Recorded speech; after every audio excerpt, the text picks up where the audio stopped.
श्रोत्या नमस्कार. चिंतन या कार्यक्रमात आज आपण ऐकणार आहोत उमा बापट यांचे विचार. व्यर्थ ही भीती. पुण्याच्या सुनीता महाबळ या माझ्या मैत्रिणीनं मला एक कविता पाठवली. भीती, व्यर्थ ही भीती नावाची. प्रसव वेदनांना घाबरून का अपत्य सुखाला विन्मुख व्हायचं? मरणाच्या भयानं का जगायचंच सोडायचं? या ओळी वाचता क्षणी मला आठवला तो फुगेवाला. माहीमहून बांद्र्याला जाताना फुटपाथवर तो मला नेहमी दिसायचा. त्याचं संपूर्ण कुटुंब फुगे फुगण्याच्या कामात गुंतलेलं असायचं. तो फुगेवाला, त्याची बायको, त्याची 2 मुलं, साधारण 8-10 वर्षाची असतील त्यावेळेला ती. सगळेजण रंगीबेरंगी फुगे फुगवत बसलेले असायचे. सणवार असो, ऊन पाऊस असो, त्यांचं काम सुरूच असायचं. फुगेवाला त्या फुग्यांना वेगवेगळे आकार देऊन फायनल टच देत असायचा आणि सायकलला काठ्या लावून ते फुगे आकर्षक पद्धतीनं मांडायचा, जेणेकरून लहान मुलांचं त्याकडे लक्ष जाऊन त्यांच्या आईबाबांनी फुगे खरेदी करण्याचे त्यांचे हट्ट पुरवावेत. फुगे विकून मिळणाऱ्या पैशांवर त्यानं आपला चरितार्थ चालवावा. या सगळ्यात महत्त्वाची बाब म्हणजे त्या फुगेवाल्याचा तो लहानसा मुलगा.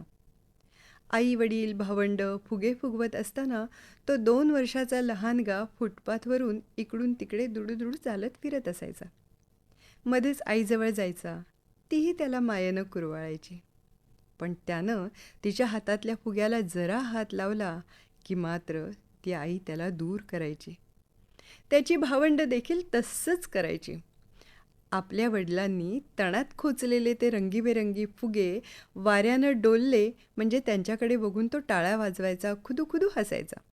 फुगेवाल्याचं फुग्यांकडे लहान मुलांना आकर्षित करण्यासाठी केलेल्या मांडणीचं ते यश असलं तरी आपल्या लहानग्याच्या फुग्यासाठीच्या आशाळभूत नजरेकडे बघून त्यालाही दुःख होतच असणार. कारण अनेक लहानग्यांना खेळायला फुगे विकणाऱ्या, त्यांच्या चेहऱ्यावर आनंद फुलवणाऱ्या त्या फुगेवाल्याला एक फुगा आपल्या लहानग्याला देण्याचं स्वातंत्र्य नव्हतं. पण काहीही झालं तरी त्याचं फुगे विकण्याचं काम नेटानं चालू असायचं. किती कष्ट, किती त्रास सोसावे लागत होते, किती संकटांना सामोरं जावं लागत होतं त्यांना, त्यांचं तेच जाणवत. एका रात्री उशिरा ते कुटुंब आम्हाला पुन्हा दिसलं. रस्त्यावरच्या दिव्याखाली फुगेवाला आणि त्याची बायको मिळालेली कमाई मोजत बसले होते.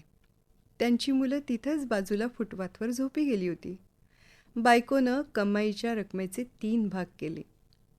1 पुरचिंडी फुगेवाल्याला दिली, 1 पुरचुंडी आपल्या कनवटीला बांधली आणि 3री आपल्या चादरी ठेवून झोपून गेली. तो 3रा भाग आपल्या पिलांच्या भवितव्यासाठी ती साठवत असेल कदाचित. कौतुक वाटलं तिच्या या व्यवहारीपणाचं. आयुष्याच्या खडतर प्रवासानं तिला जगायचं शहाणपण शिकवलं होतं. व्यर्थ ही भीती. उमा बापट यांचे विचार आत्ताच आपण ऐकलेत चिंतन या कार्यक्रमात. निर्मिती सहाय्य केलं होतं आशिष शेडगे यांनी. सादरकर्त्या नेहा खरे.